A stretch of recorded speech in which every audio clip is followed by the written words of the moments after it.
Hey, welcome everyone to the Other Side of Addiction podcast. I just want to give out a huge, huge thank you to our sponsor, Emergo Academy.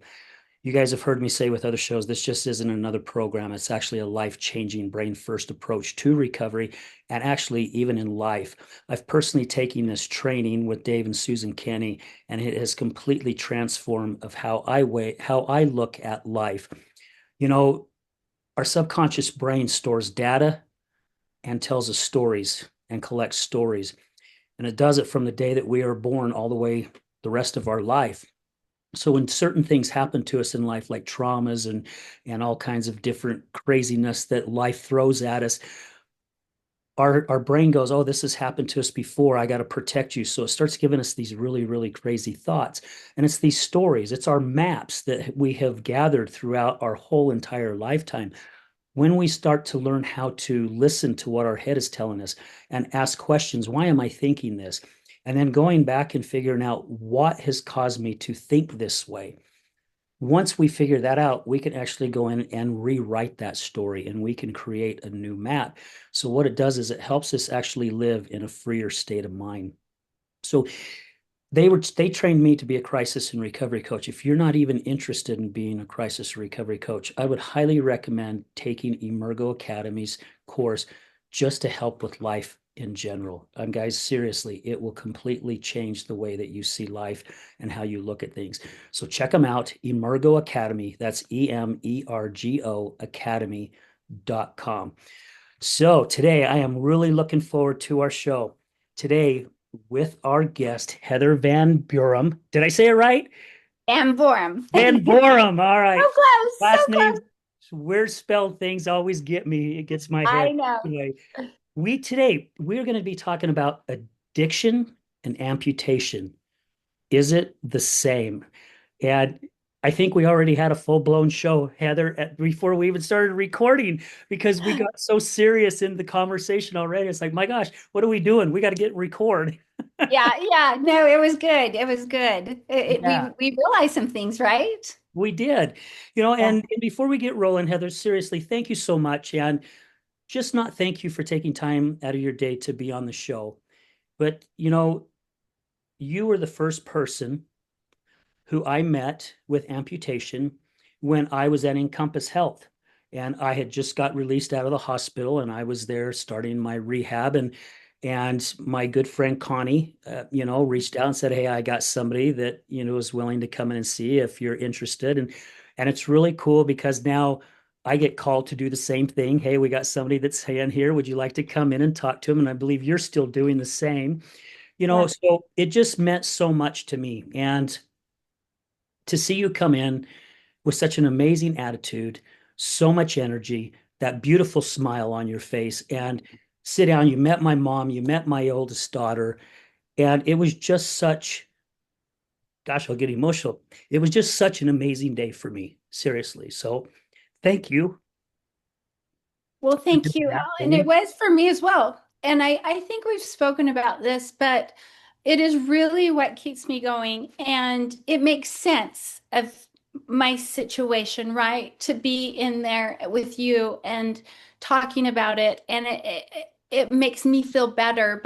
And I just can't say enough about your mom and your daughter. They were so lovely. And so meeting you and meeting them only enhanced my life more. And these connections, it really only betters me as a human being. So I'm grateful to you too, and your positivity and I just was like, I walked out. Connie's our dear friend. She's so wonderful. But I walked out, I said, oh, Connie, he's going to be just fine. Well, thank you for saying that. Yeah, it's been it's crazy, right? Our journeys are so crazy. You've been at it a lot longer than I and at the beginning of the show he's talking about even though the show is called The Other Side of Addiction, how I feel like even the amputation part of things, it's still connected. They're still intertwined and because we have our struggles, right? You just recently just went through some more surgeries, which can happen for people who have amputations, right? Just because Yeah. we amputated and we get healed doesn't mean that down the road we're not going to have complications again. And my friend Angie in St. George, I mean, I think she's had 13, 14, or 15 flipping surgeries, Yeah. So it's almost kind of like we're constantly battling our thoughts, our feelings, our struggle of feeling like a victim, our struggles of feeling shameful, or however other thoughts that come into our head, which I know those who battle addiction have those same type of thoughts. So that's why I think it's really cool that individuals like ourselves and so many other people who battle with it on a daily basis, because really it is a battle every single day, because we have our good days and we have our not so good days. Right. And when I first came home from the hospital, I really thought my progression was going to be an uphill. Like we were just going to keep moving uphill. And I remember the first time I needed a surgery after I'd been home, and the thought of being in a wheelchair again for months at a time or not seeing people for a few months. I mean, that's really the reality of it, right? And it can get you down. And it can be frustrating, but I think it helped me to realize, no, it's not going to be an uphill. Life isn't that way, and it's going to go up and down. So how are we going to adjust, and how are we going to make these ideas in our mind be healthy and not get us down? And I want to say, I have extended family members and who battle with addiction. And I can see where somebody with a strong addiction might say, that's a whole different thing. That an amputation is a whole different thing. But what I want them to understand is there isn't a human on the earth that I don't think is, a possibility that they could have an addiction to something. It's just that's how it is. And so when we are dealing with something, and I shared this with you earlier, off the air, but I do think I have a very addictive personality. So then when you add in the amputation to this situation, I have to be very mindful of addiction with this. And if I'm not, I'm being negligent of not my physical health, well, my physical health, but especially my mental health. Yeah. And I'm glad that you brought up the mental health part of things, because I feel like that is the key right there. I mean, I said it when I was thanking Emergo Academy, right? It's Yeah. that brain first approach. And the training I just got done taking, which is called FLICE, which stands for Fulfill Life Yourself. It's the same type of thing. It's all about that brain first approach, because that's really where it all starts, right? Yeah. Because, you know, a lot. I mean, I've interviewed hundreds of people in almost the last 5 years that have been on the show that have battled addiction. And it usually starts around the puberty time, 12, 13, 14, 15 years of age. And it's Right. a lot of times it's due to because of something that's happened in their life or some kind of feeling that they're feeling. I mean, addiction doesn't discriminate. You can come from a loving, caring home. You can come from a dirtbag home. You can come from a broken home. You can come from no home at all. It doesn't matter. It affects all of us. And when we don't learn how to sit with our emotions up here and learn how to question them and figure out where all it is coming from, it is so very easy to fall back into that. I had my coach, Dave and Susan. Dave interviewed me on my show. He was actually the host of my show and interviewed me. And he said, Al, when you found out you was losing your leg, did the thought of going back and using cocaine and alcohol again come into your mind? And I went, yeah, absolutely. Absolutely. And it did for a split second. Mhm. And then I had to think to myself, my gosh, I've worked so hard to get this out of my life to where I don't even have a sobriety date, because for me, I just don't celebrate it, because it's something that was a part of my life that's not part of my life. I don't want it to be a part of my life. So I just go on with my life. Right. Right. And however, those thoughts still come in, especially the days we're having bad days. Absolutely. Yeah. I mean, how can they not? We all experience pain, whether there's physical, people go through horrible pain that's not physical. And I'm really aware of this now because of my situation. I saw my pain specialist this morning.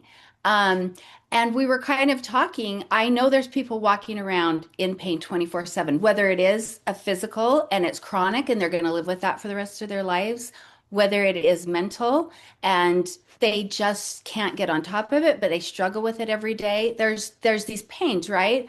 So then it's people get these thoughts, well, how do I live with this? how do I keep going in a world where I struggle? This is a struggle every day. And that's my fear, is that people lose hope and they think there's no hope, whether it's, oh, there's no hope, so I'm going to take this medication and it's going to help me and I'm going to get on it, but it changes your everything about you. Or there's no hope and there's other, just really sad alternatives. But when you're looking at the mind, there is hope for us. Anyone who is in pain, there's hope. There's things we can do, and we need to look into it. Whether it is just signing up for this course and taking that plunge and saying, I'm going to give this a shot. Or like me, I'm doing a pain, and I just started it this week, a pain rehabilitation where it is training my mind. It's called a scrambler. It's a new thing to Utah, where they do electric waves through my legs. But my point is, I think that's where we have to look at. I'm not an expert on addiction, but we all need to have hope. And that I think I am. I'm not an expert on that either, except that I want everybody to have hope. I want everyone to know there's things for pain, for suffering. And part of that can be in an addiction. And there are ways, we talked about that. There's things to help people in addiction, steps they can take that are going to help them get better. And we just have to find our own personal avenue. Yeah. And again, you just hit the nail on the head, the personal avenue, right? Yeah. It's our own journeys, and Yes. we all have, and I've mentioned this in the show of quite a few times. When I first started the show, about 4 or 5 months into the show, I actually went to my producer when I had the studio and I says, I don't know how long this show's going to last because it seems like everyone's story is the same. And he's like, Al, just keep doing it. No, man, everything's good. Just keep doing it. Just keep doing it. So I kept doing it. And it took for another couple months to go by before my light bulb finally went off. And I went, oh, wait a minute, I get it. Maybe their stories are the same, but their journeys are different. Mm, We yeah. can all handle things different in different ways. We're not all of us have the same strength. I mean, you've gone through your strength with everything that you've gone through, which you're a double amputee. I'm just a below the knee amputee, right? Don't say just. But still, No, there's I know. there's still that difference on things, and so we all have our own struggles and we all have our own strengths. Yeah. And that's where I feel we have to really appreciate everyone's journey and how they go about it. And it was crazy too when you brought up the medication part because I'm someone who has been totally against prescription pills. Mhm. Totally. I have prided myself to be in my 60s and not be on any medications at all, period. Yeah. Now I have an amputation. And before my amputation, I was popping oxycodone like it was coming out of a freaking Pez dispenser because I was in Yeah. so much flipping pain. And I remember talking to other people and they're like, "Oh, you're going to be on oh my gosh, now I forgot the name. Is it Diloxone? Not Diloxone. Um Gabapentin. You're going to be on Yeah. gabapentin the rest of your life." And I'm like, Yeah. "No, are you serious? I'm going to be on what?" And you're going to be taking Tylenol and you're going to be taking this and you're going to have to take this. And I'm going, "Oh my gosh, my head's spinning." And Right. I remember the doctor when I left the hospital, I was on 8 prescriptions. Yeah. And you and I talked about this before. Now, I'm going, okay, I am not going to get to where I have to rely on this stuff to keep me going through the day because I was already so drugged out before I lost my leg. I still don't remember a lot of stuff due to because I was in so much pain and then also I was so medicated. Yeah. And it's crazy how scared I was of that.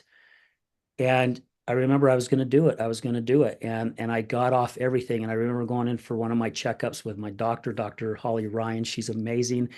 And she goes, "So are you still taking your oxycodone?" And I'm like, "No, I've been off of it for a month." She's like, "What?" And I says, "Yeah, I'm to where I can handle the pain, to where I'm okay. Mentally, I can handle it." "Well, you taking your muscle relaxers?" "No, I stopped that over a month ago too, right?" And she's naming off all this stuff. And I said, "The only thing I'm on is gabapentin, and I understand I have to be on it the rest of my life." She goes, "No, you don't." And I'm like, "I Mhm. don't? Are you seriously? I don't?" She goes, "Absolutely not. Now we have to wean you off of it." And Yes. within 3 weeks, I was off of that, Yeah. and I know. I We go know. back into the brain, like, and you're working with someone to help you, and we start looking for other alternatives to help Yeah. us get through the next day. Yes, and I don't say this lightly. I shared with you when I was in the hospital, they had me on a lot, but this was a journey I took long before my accident. My accident was pretty traumatic, very painful, of course. I lost both my legs. But I was aware I had to be careful with medication long before. And I think I said that earlier. But then when I came into the hospital and I'm a mom of five kids, and you think, that it wouldn't be my biggest worry, but it was one of my biggest worries was that I was going to get into these medications to keep me feeling good, and it was going to change my personality or me and as a human being. And it wasn't just my concern. My kids expressed it to my sister. I found out later, like, what if she comes home and she's not the same person? What if what if everything's changed, her personality? And I was very aware of this, and I mentioned to you, I worked with my anesthesiologist, and I was so blessed in that situation. I knew my anesthesiologist. He was devoted to keeping me as comfortable as I could be, but also to saying, look, but we're not just going to keep on this trajectory of just hiding the pain all the time. I'm going, and we spoke with each other. I said, please help me. Please help me get off of everything as fast as I can, even if I have to deal with some pain. And I do know both the many times I've come home from the hospital, I've have not brought home the oxycodone home with me. I've left it there once I get off of it there, and then I come home and have other avenues. And I feel like that was, but it was very mindful. It wasn't just me going, okay, I'll just go off of it. I had to work hard with him to say, okay, so now, and what are some of the other things I can do with my mind? And I went through a program at the hospital in rehab where they taught me some of the methods you can use. But I did them. I did the hard, and it wasn't easy. It wasn't easy. Sometimes you think you're going to lose your mind. I talk to people, if you've never been in that much pain where you feel like you're suffocate, like you are in your body and you just want to crawl. If you don't crawl out, it's gonna explode or something. It's pain beyond belief, but there is a way to manage it, and there is a way to do it in a healthy way. But it can take some time and it takes a lot of effort. Yeah. And with you saying that, it's just the people that I've known who have suffered with deep addiction, Mhm. to where they have said the same thing, where they just wanted to crawl out of their body. They just wanted to end it because they just couldn't deal with it anymore. It's like two different pains, but yet the same. Yeah, yeah. It is. And you've talked about how you've received help from individuals to help you on this journey. Mhm. We all need that help. We cannot do it alone, whether we're wanting to quit an addiction or, I mean, neither you and I we didn't want to lose a limb, and we did. Yeah. People I know that are battling addiction, especially even when my past wife was battling addiction, she says, I don't want to have this addiction. I just don't know how to get out of it. Right. And so it's not like they want it. Most No. people that I've interviewed, which is the stigma out in society, is that the drugs and alcohol, they do it just because they love the drugs and alcohol. That's Mhm. not what it is. They do it to numb themselves because they don't want to feel whatever the hell it is that they're feeling, whatever's happened to them in their life. And Right. so we battle that same pain. And when we can find someone that wants to work with us, and again, you still have to do the work, Heather, right? I still have to Yeah. do it. Yes, we do. We do. So it's still up to us. However, it's nice to have someone take us by the hand, or maybe like a little kid, just do the little pinky connection and just start leading us along the way just to get us started. Yeah. Yeah. And I've mentioned to you previously, when we've met, my sister and my brother-in-law run addiction recovery group every week. And I watch them, and it's a whole community. It's a whole, connection where it's everybody that's involved with it. It's not just the person that's has the addiction. everybody has to do their part, whether it is accepting that person's path, whether it is accepting, um, you know, the kind of help they need rather than the kind of help we want to give. There's all these different things, right? But I guess what I'm saying is you need to be open to these things that are out there. I've gone to an addiction group with my sister and brother-in-law. It was down at a beach, and all these people with addictions came and sat in a circle, and we talked. And I was a part of that community. I was a member of it. I wasn't watching in, seeing, oh, they went through that and they've got this addiction. I am a part of that community, whatever that looks like, whether, whether I have the ability of that I could have an addiction, or whether I love someone with an addiction, or whether I can help someone with addiction go, oh wow, if doesn't have legs, maybe that makes my life a little bit better than what she's got going on. That is a part of their community and helping them. And that's what we have to look for, these connections that can move us forward. I actually think that's what life's about, is learning and growing. And I look to these people who facilitate these things and who are going through them. I have so much admiration that they're taking that road. Yeah. Yeah, they're fighting the fight, right? They're willing to fight the fight, even though that they know they may lose a lot of the rounds at the beginning. Absolutely. Because it's that beginning process. Because man, I felt like I had such a great attitude coming out of all of it, especially in the hospital and even in rehab. And I finished rehab early, and I just felt like I really had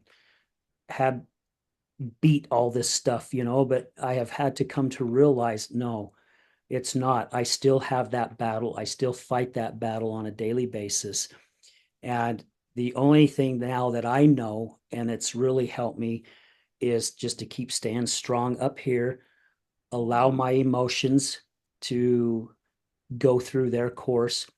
You know, I'm getting close to where I'll have the original type socket, right? Not the 3D printed one, and still kind Yes. of waiting for the leg to atrophy a little bit more. But I was going to have my logo put on it. First, I was going to have my grandkids on it, but they're growing up so fast. I'm like, well, gosh, within a year, they're all going to change. They're not going to look like this anymore, So then it was my logo.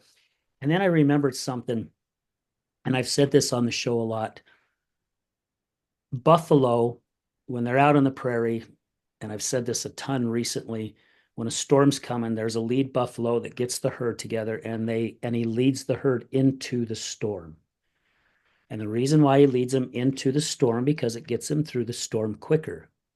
Because Mhm. if you run away from the storm catches up with you, but then the storm stays over you longer as you're trying to run away from the storm. So I have a lot of family members who are photographers. So I reached out to my uncle and I says, by chance, do you have a buffalo or buffaloes running towards a storm? And he goes, I don't know. I've taken hundreds and thousands of pictures. I'd have to check. Well, about 2 weeks later, he sent me one. It's one buffalo, and he's out on the prairie, and you can see the storm in the distance. You can see the rain coming, kind of towards it, and he's going towards it. And his head's slightly turned. But Megan, who you met, she's like, Dad, you want a buffalo butt on your thing? Because that's kind of all you see. And I'm like, no, it's just you see him heading towards the storm. So that's what I'm going to have put on my socket, because that's going to be my reminder every single day on those days where I see that storm approaching and not feeling all that great, to go, no, wait a minute. I'm just going to go right into it, because then I'll get through it a lot quicker, and I would be able to get my day on a lot sooner, the day that I want to have. I love that. And now here we have another connection. So you're not going to believe this, but I found a painter who did buffaloes. And I thought, wow, this is amazing. And then he told me that story of the buffaloes. It's a Native American story. And so I had a painting of a buffalo done for my husband, because he's the one who's going into the storm every day and leading us through it. And that's another thing you have to realize, with what we go through with addiction. It's the caregivers and the ones, I mean, it's so hard for them. It's as hard, if not harder. I don't know because I'm not him, but he hates to watch me go through pain every single day, get up and wince and all of that. But it's the same. I watch, the people that I know that I love have addiction, and I want to just take it from them. And you're right. I mean, they would love to get rid of it. They would do anything to get rid of it. That's what they have. As much as I had no choice to have my legs amputated, they have no choice to have that in their brain. And so I watch that, and it's so I love that you chose a buffalo. I have that printed up, that what you just told me, and it's in my living room, and we see it every single day and going into that storm. And it is a reminder that it's not easy. It's not easy. And I think when we think of these addictions, we wake up facing this every day. You and I are very active human beings. We lived, I mean, when I heard everything you did actively before your amputation, and I was very active, people would say, well, this has got to just kill them, to not be able to do what they love to do. Because I think it is a love for us, and maybe a little bit of an addiction for us, right? We Yeah. change one addiction for another. Some are more healthy. But my point is, we have to wake up with it every day. Somebody who's addicted to something, a substance or something, has to wake up to it every day and deal with it. And we have to face it head on. And I loved what you said. That can look different ways. There are times you and I have to sit and go, okay, I am sad about this right now. I'm not just going to pretend it's all fine. I'm going to sit in it. I'm going to process it. I'm maybe going to cry a little bit, and then I'm going to figure out how to move forward with that. But it is going through all of these processes and taking the time, and again doing the really, really hard work that it takes. Yeah. And you again, you hit the nail on the head. That's the hard work, is sitting in it, right? Because Yes. none of us want to feel these emotions. Society has got us so brainwashed that we are so weak that if we feel angry or if we feel sad or if we feel depressed or whatever it may be, and there's nothing wrong with it, and I think that's why, you know, um, there are so many people addicted to prescription pills because they don't want to feel what they're feeling because it is so hard. None of us want to feel that way. I mean, Right. I've been dealing with it for probably about the last week and a half to 2 weeks, and man, I'm just struggling. I wake up every morning, I'm like, okay, today, come on, brain, let's kick in, let's get going. And then throughout the day, all of a sudden I just feel myself just like a prune being in the sun too long. I just start, shriveling up, and I'm like, oh my gosh. And it sucks. I'm like, I don't want to do this. I don't want to do this. However, then I'm falling back in something I don't want, Right. So if I don't want it, I'm continuously bringing more of it in. So it's so hard to sit in it. It is hard, and especially like, well, not especially for us, but I imagine for everybody it's like this. Like we've kind of made a platform of, okay, we can do this. We can, here's some avenues and everything. We want people to have hope through us, but we still have hard days. But we maybe feel a little guilty because, I've got my husband saying, well, she's got this great attitude and she's always happy. Well, what happens when I'm not? You know, that then I feel a little guilty and I feel a little shameful that I'm not handling it how that other people perceive me. But that's not what I'm here for. I'm not here to be a perception. I'm here to be real. And so there are going to be those times where it's like, no, this really stinks. And no, this is really hard, maybe even harder than I feel like I can deal with right now. And I think if we don't take the time to sit in that, we're doing ourselves a disservice and an injustice, and it will only hinder our progression. I met this cool guy. He's kind of an old cowboy Tommy at one of the events I went to very, very early on, maybe not even a year after my amputation. And I remember he said to me, you have to make sure that when it gets hard, you take the time and you sit in it, You have a good cry, you do whatever you need to do, and then you kick yourself in the butt and you get going. And I just kind of, I keep, he's kind of my like, okay, that's what I'm going to do. I'm going to let myself have whatever I need to have or go through or process, and then I'm going to get going again.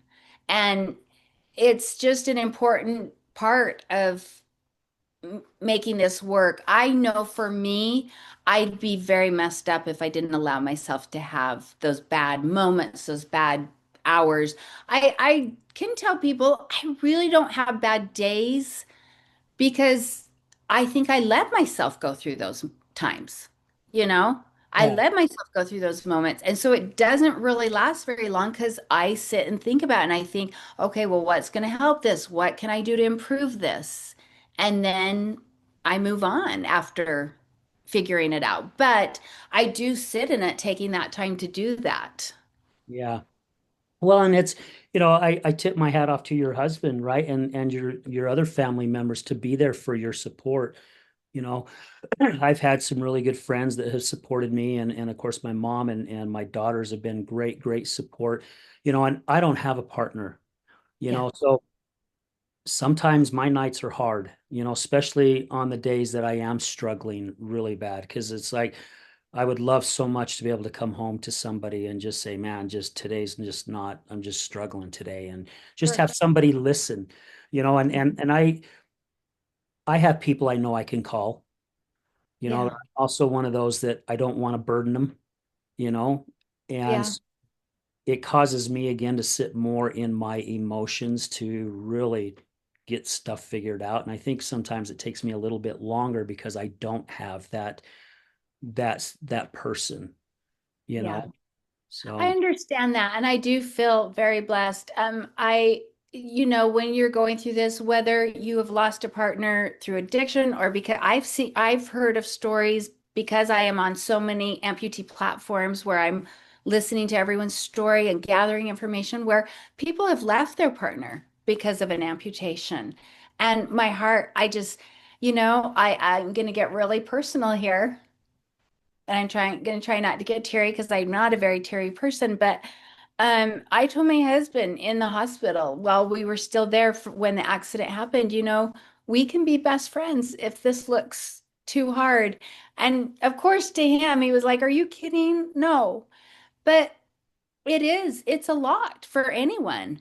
I will say for my partner, for my husband, he does not want to see his kind of feeling when he sees it is, I got to fix it. I want to fix it. And sometimes you can't fix it. Sometimes it is just me stepping aside and figuring it out and processing it and figuring out how to get through it. And his process is probably figuring out how to let me do that and how to let me not be okay for a little while, And I think that can be as hard as anything.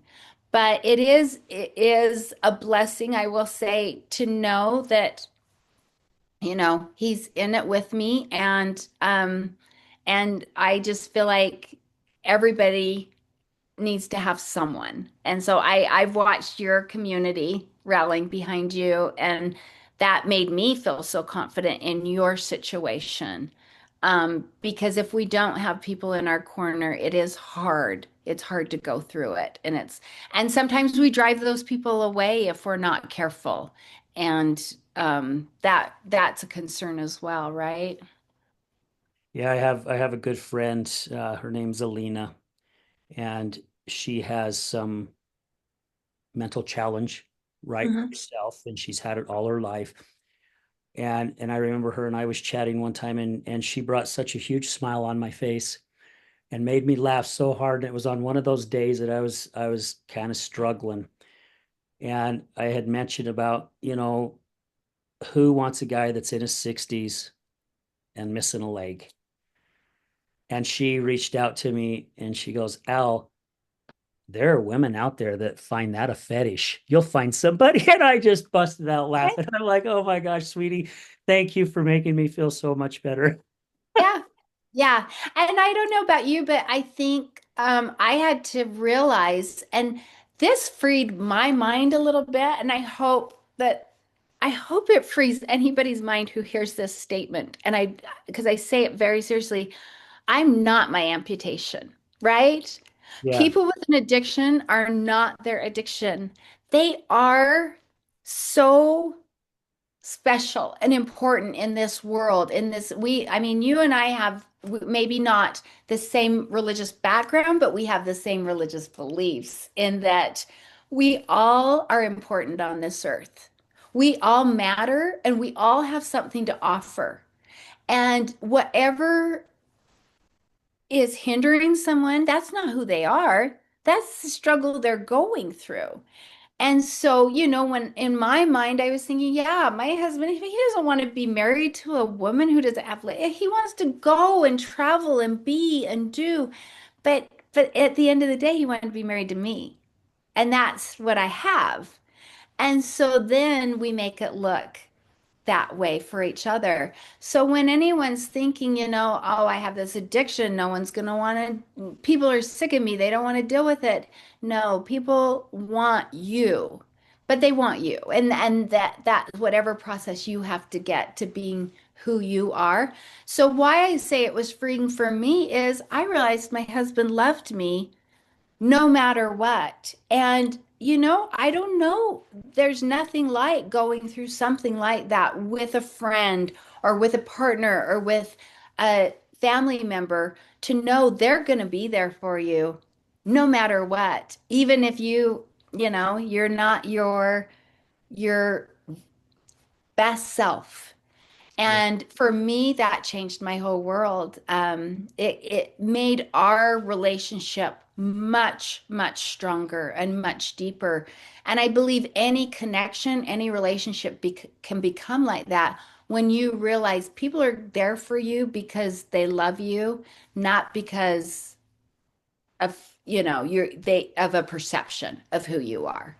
Well, and I kind of want to spin that too just a little bit. It's also having that partner that also sees that you're still putting the effort forward, right? Yes. Because, I went through that with my past, with my past wife, and I stood by her for 9 years of it. And I went through a living hell for 9 years. And then she came out of it for 2.5. And then she went back in it. And as much as I wanted to be there, it's just that came a point where I could see where she she was at the point where there was no change for her. Yeah. Instead of turning around and going and digging her way back out or climbing her way back out, she chose to continue to be the same person and at the same time was digging herself in even deeper. So yeah, I think both parties have to do their part, right? Because you just can't, Absolutely. it's hard to say I'm going to be there to support you no matter what. However, if the other person also isn't putting in the work and it's starting to drag you down as well, then I would say, okay, there has to be a point where you just got to go, okay, I've got to change something up because again, our lives are worth it, right? I mean, Right. lives Right. are, Well, that's yes, yeah. yes. And Al, can we recognize that as, and I'm so glad you put that in there because can we recognize that as we have to love ourselves enough and love the people enough that we're with enough to know what is the healthiest thing? What does that look like, right? And what I've realized for me is the healthiest thing for my husband is not to just stay with me if I'm miserable every day and our lives are miserable. That is the last thing I want for my husband on this earth is for him to live in a life that's miserable. And if that's why I thought if being not with me makes you happier, I want that for him because I love him that much, right? I also love me enough that I don't want to be with someone who isn't with me um, in a healthy way, right? So I recognize there are times where that is the healthiest path and the most loving path to take. I have recognized with my sister and listening to a lot of those stories that she has told me about certain people, they have to allow the person they love to go in a place maybe they don't want them to go or they wouldn't want them to go, but Yeah. they have to love them enough to let them go there. And so I'm not always saying you stay with someone no matter what through anything. I I do work really hard for myself because I need to know that I could do this on my own no matter what. I That's important to me that I always feel an autonomy that if something happened, I could do this on my own. And then I want my husband to feel a strength that I am as equally valuable, that I know that as he is in this partnership. And whether it's a friendship, whether it's a family member, whatever, that is where you want to be. I am an equal member in this connection, in this partnership. And if you're not, and it's not healthy, then things have to be reevaluated. And I will say my husband and I do that a lot.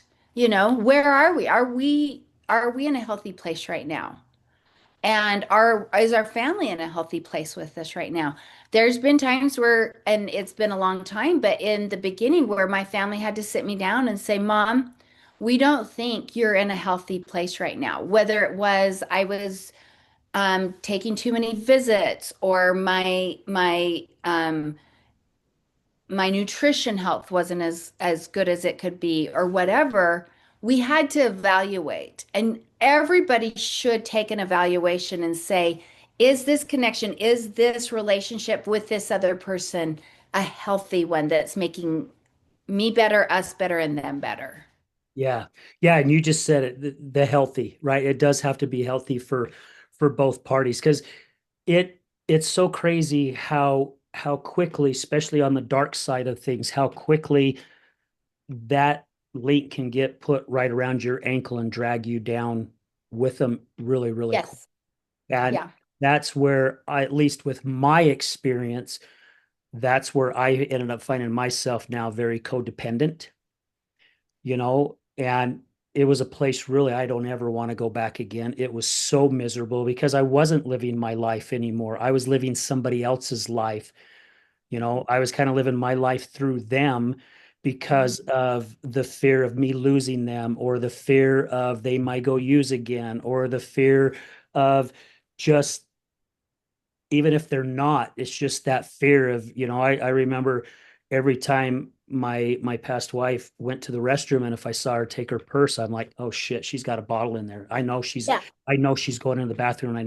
I just know it, right? That brain started playing those tricks on me, and start running all that stuff. And I wasn't able to live a happy life. Instead of going out to dinner and really enjoying ourselves and having fun, my whole night was locked into what was inside her purse.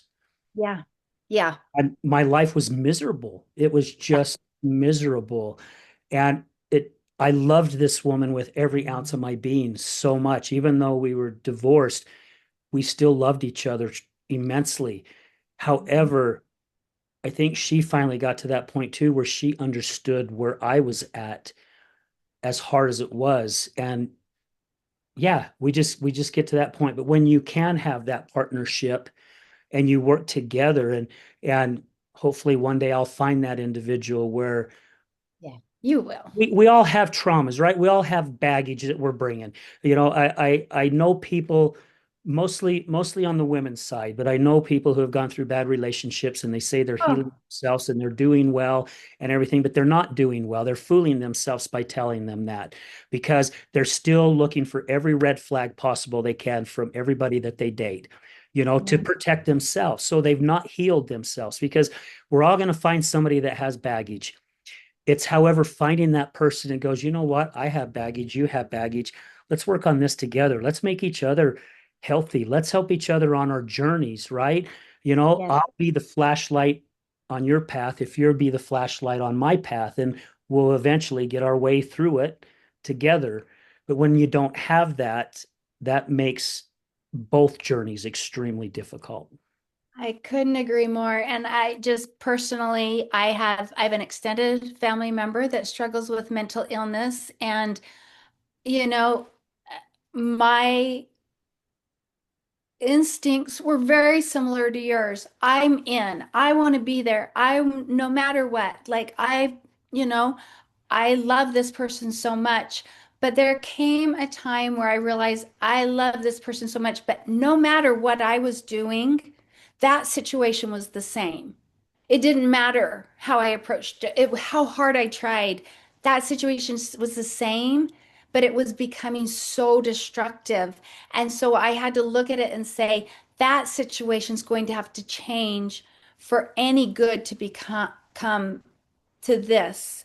And I had the same with a sweet daughter who went through a really hard breakup. She had an engagement and then it ended. And it was like I wanted to make it better for her. There was nothing I could do to make, in fact, I was making it worse by ever trying. She had to do her work, which she ended up doing. She did from the beginning, and I watched it. I watched it. But I guess what I'm saying is there are times where some of the most loving things we can do is step back and let that person realize there's work to be done before there's anything we can do to help them. And then when there is, we're right here. We're right here and we love. Because you and I think we both try to love a lot and we want people to feel loved. And we would go to ends of the earth, but we also, and even more so now that we've got this disability, which I'm totally fine saying I have a disability, I have to keep myself healthy so that I can help others. Yeah, amen. And we have to do that with even, and you mentioned it earlier in the show, Heather, about loving ourselves, right? We cannot really give out full love unless we love ourselves completely. It's just impossible. And I think that holds a lot of people back, right? Because they are so afraid of loving again. And if they're afraid of loving again, and again, this is just my version of it, it's because they're not loving themselves yet. Because if Yes. they love themselves first, that would be so much easier, but they're restricting it, and I'm someone, I mean, you again, you nailed it. I'm someone who, and I think this is part of being a cancer, is when I love deeply. I love so deeply and I give it everything I can. And do I make mistakes? Oh, hell yeah, a lot of mistakes. Do I do my best to learn from them? Absolutely, because I don't want the other person to think I'm making them feel, because I do feel also that no one can make us feel any different, right? No one can make us feel Right, a certain way. It's our own choice. right. However, I don't want to drag somebody down because of my actions. So if I did it once, I do my best not to do it a second time, and it's crazy too that you were bringing this up because I had a guest on my show for the second time. Her name is Carrie Lewis, just a bundle of energy, and she does coaching and stuff. And I was on her show, and she goes, "Al, what brings you joy?" And this was right around the end of the show, and I'm like, "Oh man, Carrie, I've never been asked that question before." And then I realized in my mind, no, I've been asked that question before. Okay, what was your answer? Oh, my grandkids, hiking, being out in nature. And I stopped myself. Those thoughts went through my head. And I don't know how long I paused, Heather, but I finally looked at the camera with tears in my eyes. And I said, Carrie, for the first time in my life, I'm in love with who I am as a person. And her and her boyfriend were both on it, and they're doing the snapping fingers, and Yeah. they're like, oh my gosh, and I love to be able to finally say that because now I know when I love somebody, that love is there 100%, if not 95%, right? It's Yeah. because of who I am as an individual and who I see myself as an individual. And it's important to go back to that partnership when we have somebody that's in that swimming pool with us and they're willing to go through the same currents we're going through Yeah. because they know they're going to grow with us, right? They're going to get just as strong as we are, and we're doing it together. It makes our journeys a lot better. Yeah, it really does. And, I'm sitting here listening to you. I'm always in awe when you speak out. I really am. The words you say, but I'm realizing somebody could be watching this and looking at us and going, well, So you guys love yourself. Did you get that from growing up? Did you get that? You got that. Somehow you got that. You have that. I don't have that. But I think it's important, and I feel like we're so similar. I'm going to speak for myself. I did not always have that. It did not come naturally to me to love myself. It didn't. In fact, I think I spent years and years just trying to figure out how I felt or who I was and all of that. But there came a time, and this was before the accident, where I decided I was going to figure out some things in my life. And I ended up going to a counselor. And I want to tell you the first thing she said to me in the very first session was, you're going to go through this process. And at the end, you're going to love yourself. And people are either still going to be there or they're not. And that's going to be hard. That might not work out well for you, right? But you're going to love yourself, and people are going to decide whether they love you for that person. And I remember thinking, whatever that day, not really maybe looking at like that could happen, but we have to know we're who we are and we love who we are. And then people are either there with us or they're not, and it's going to be okay. And when you get to that point, you are more able to be authentic and say, this is me. I hope you like it. I would never want to offend anyone, but you can take me or leave me, but I'm always going to be, this is my truth. This is my truth, right? So I want to tell people, like, if you don't love yourself, that's okay. It's okay. It's hard to love ourselves. We're told not to love ourselves in so many ways on this world, Yeah. but it is vital to overcoming any addictions, any struggles, any tribulation in our lives to first love ourselves for whatever we are and then going forward. It really is a vital part of it.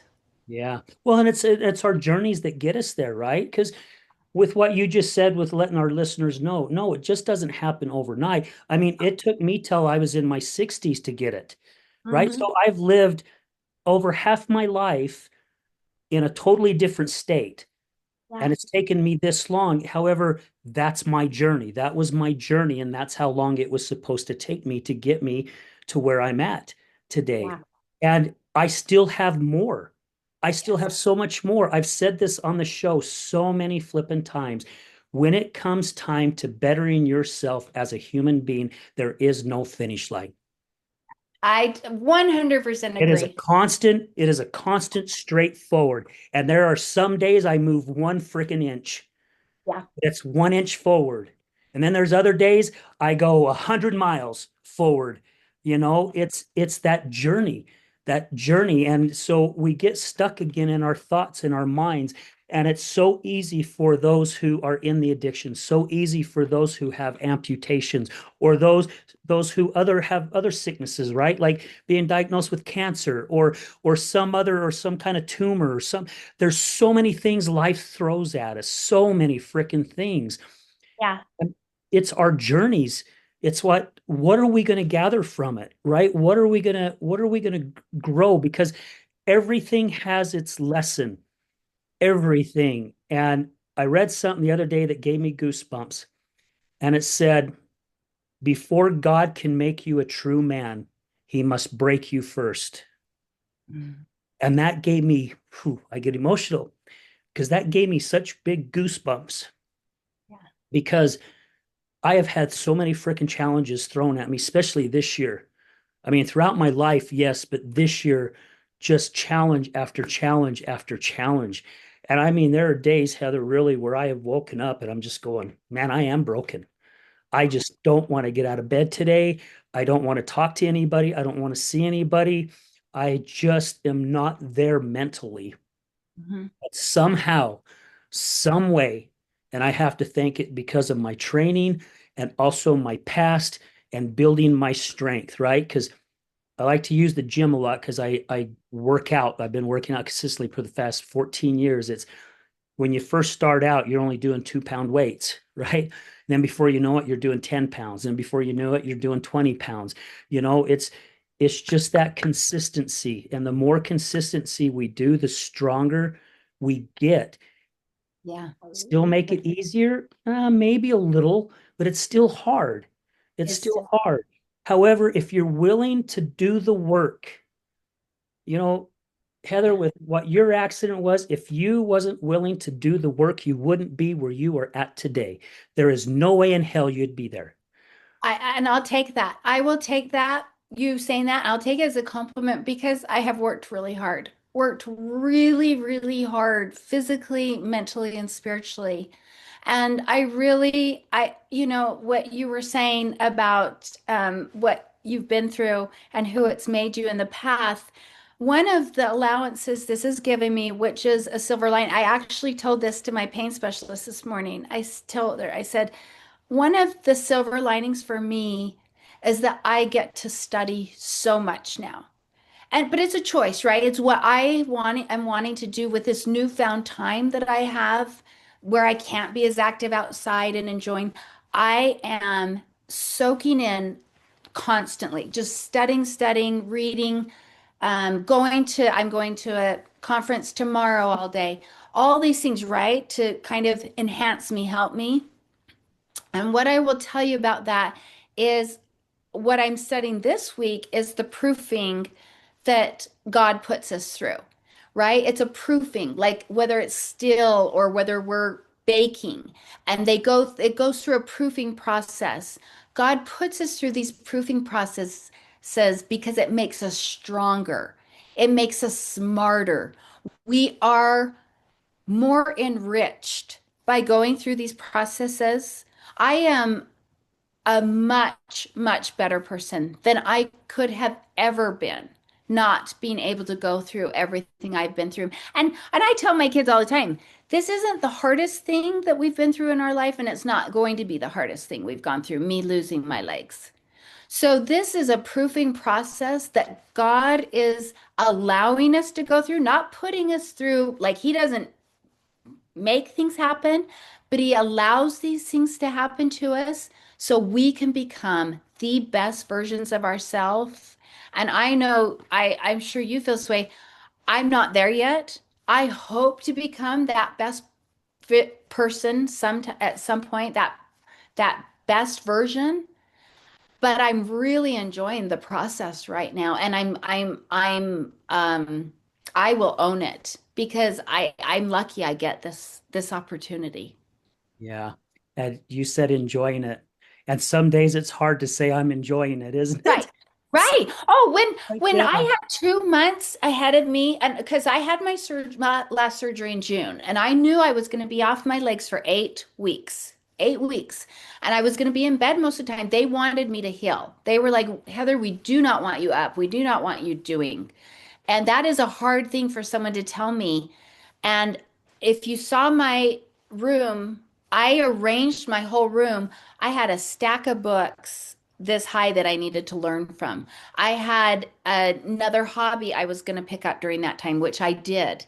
And it's hopefully going to bless others' lives. But it for at first it sounded daunting and depressing and horrible. But it changed into something that those 2 months, I am better because of them. And I can say that. And I'm glad I can say that. But it was hard. It was hard. Not easy. Yeah. Well, the light comes from the hard and the light comes from the darkness. Yeah. Yes, it sure does. And the darkness always comes before the light. And so when people are in those dark times and hang in there, don't let it go. Don't let it go. That vision of that light. And there's hope. There's always, always hope. Yeah.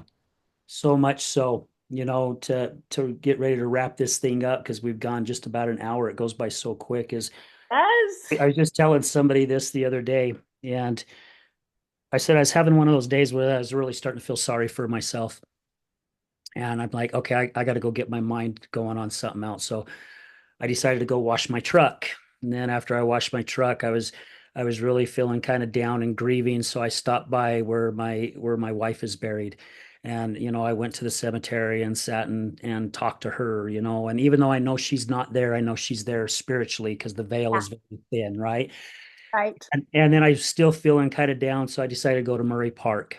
And I go to Murray Park and I park my truck and I walk over to the river and I'm just throwing pebbles in the river, just checking things out and watching the river flow by and thinking, man, it's like life, it's just constant flowing.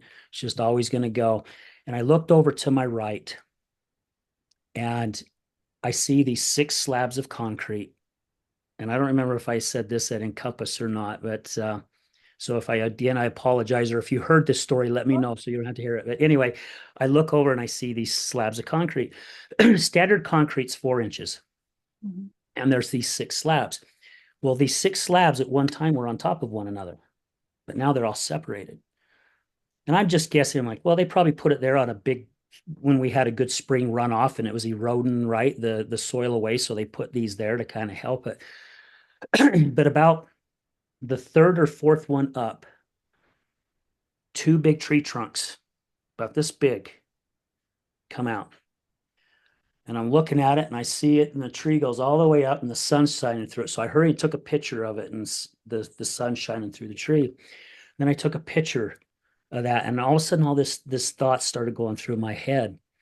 And it's so crazy how quick we can get out of our head.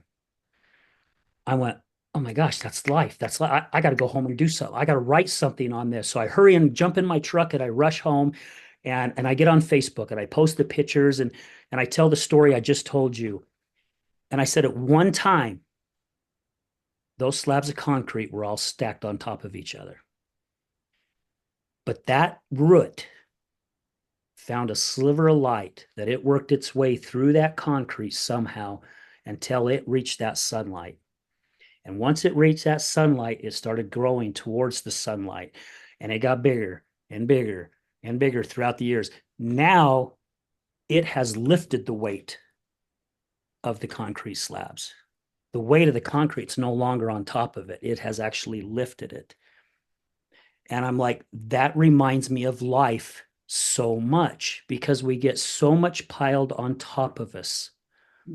And we think life is just doesn't love us anymore. It doesn't like us. Why is this happening to us?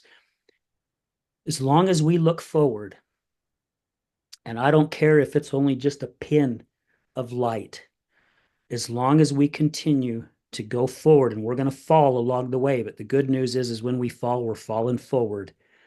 And eventually we're going to reach that light. And then when we do, all that weight that was on top of us, we either shed it or we lift it. And I just thought that was such a cool thing to experience, especially the way I was feeling that day. And I looked at it, that was a blessing from God, right? He led me right to that direction, led me right to that exact same spot. It wasn't by coincidence. Uh-huh. And there it was. And my mind completely shifted. And the next day, I was in a totally different state of mind than I was the day before.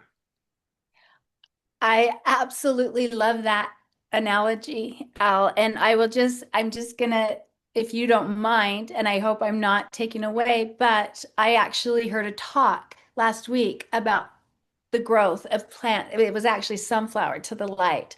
And I think that light is a higher power, right? I don't care what people believe in, whether it's God, Buddha, Mary Jesus, I don't care, but you have to have faith in something. Maybe it's yourself, I don't care. But have that belief, have that power, and that's your light. And that proves we're pounded every single, boy, this earth is getting pounded right now with the food insecurity and I mean, if people aren't feeling fear, then I don't know who they are, but we're all feeling a little fearful and anxiety, and we're getting pounded. But there's that light, and we have to keep believing in that and knowing it's there. I shared with you in the hospital, mine is a rainbow, and God has provided me with rainbows. That's my dad. He's passed on, but he pops up where there is no rain, there is no reason there's a rainbow there. and a rainbow pops up in a time where I am just, feeling like I've got those slabs of concrete on me. And we need that. And we need that light. And I'm grateful that you shared that. I'm going to have that vision forever. Well, thank you, and thank you for sharing that because that is exactly what it is. It doesn't matter and I don't really care to use the word beliefs because the word lie is in it. People hear me say that on the show all the time. It's just my Okay. version of it is kind of like that same thing, right? It's whatever works for you is what works for you, as long as Yes. it's getting you to where you want to be, because you're not doing it for me. You're doing it Right. for you, because if you do it for you, it is for me. It's actually helping me as well if I'm Right. along that journey or part of your journey. So Right. thank you so much, Heather. My gosh, I could sit and talk to you for another flipping hour on this, and it would be so easy. And I probably would if I got my clinician's appointment here too soon. So I got to get to that. But thank you so much for taking time out of your day. And again, thank you for coming and seeing me when I was at Encompass. Again, it meant the world to me. Thank you. Wow. Thank Thank you for you. being who you are. And I told you at Encompass, you're going to bless so many lives from here. And I mean, that's all, that's what I want in this world is people to feel your light. And I know that so many feel that. So thank you for being that light for me as well. Absolutely, absolutely. Hopefully, sometime in the near future, maybe there's somewhere where we can work together on a project or something. Oh, we're going to. We're I'm going always to. looking for so many different things to do to spread that love and that hope for so many individuals. Our voices are so powerful, so Absolutely. powerful. Yeah, Well, I just love you, friend, and I'm so grateful, and I hope this reaches anybody who needs to hear this, and I think it will. absolutely. Thank you. Well, again, thank you, Heather, and I Thank want to say thank you to all our past guests, our future guests. Most of all, thank you to our listeners. Um, None of this would be possible without you. So again, thank you for your support. March will be 5 years doing the show today. This is episode 362. I'm just so grateful, and I still plan on continuing to do this. And till some reason, I guess God tells me not to, but for now, He's still telling me to go forward. So I'm going forward. So again, we're going to leave you with this as we do at the end of every show, guys. Remember, addiction is giving up everything for one thing, and recovery is giving up one thing for everything. We're out.